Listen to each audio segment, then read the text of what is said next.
Hi guys, welcome to our channel mister సిసింద్రి.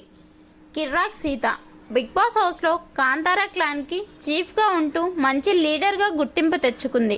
మరో ముఖ్యమైన విషయం ఏమిటి అంటే సీత క్లాన్ చీఫ్ అయిన తర్వాత మీ క్లాన్ను నిర్మించుకోండి అంటూ బిగ్ బాస్ టాస్క్ ఇచ్చిన సమయంలో సోనియా, పృథ్వీ తప్ప ఇంకెవ్వరూ నిఖిల్ క్లాన్లోకి వెళ్ళడానికి ఇష్టపడలేదు.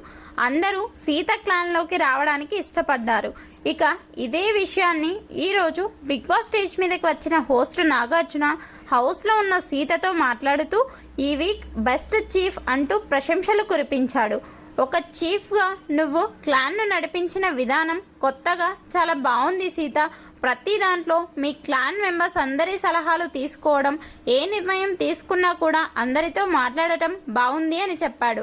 అలాగే సర్వైవల్ ఆఫ్ ది ఫిట్టెస్ట్ టాస్క్లో మొదటి ఛాలెంజ్లో నువ్వు వెనక్కి తగ్గి మీ క్లాన్ సభ్యులకే అవకాశం ఇచ్చావు ఎందుకు అని ప్రశ్నిస్తే, సార్ అక్కడ హైట్ చాలా ముఖ్యం, నేను కొంచెం పొట్టిగా ఉన్నాను కదా, అలాగే నన్ను నమ్మి నా క్లాన్లోకి వచ్చినప్పుడు వారికి తగిన ఇంపార్టెన్స్ ఇవ్వాలి కదా, అందుకే నేను డ్రాప్ అయ్యి మిగిలిన వారిని టాస్క్లో ఆడించాను అని చెప్పింది.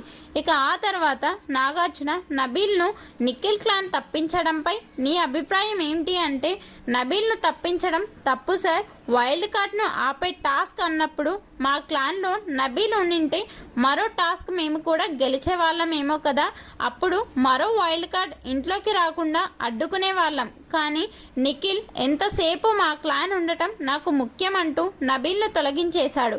గట్టి పోటీనిచ్చే కంటెస్టెంట్స్తో గేమ్ ఆడాలి, కానీ బిగ్ బాస్ ఒక చిన్న అవకాశం రాగానే స్ట్రాంగ్ ప్లేయర్ను తప్పించి వీక్ ప్లేయర్తో గేమ్ ఆడి గెలవచ్చు అనుకోవడం తప్పు సార్ అని సీత చెప్పింది. దీంతో నాగార్జున అవన్నీ బాగున్నాయి సీత, కానీ ఒక్కటి మాత్రం నాకు నచ్చలేదు, చీఫ్గా నువ్వు బెస్ట్ అయినా ఈ వీక్ నీ సోలో పర్ఫార్మెన్స్ మాత్రం పెద్దగా లేదు అని చెప్పాడు. దీంతో సీత వచ్చే వారం ఇంప్రూవ్ చేసుకుంటాను అని చెప్పింది.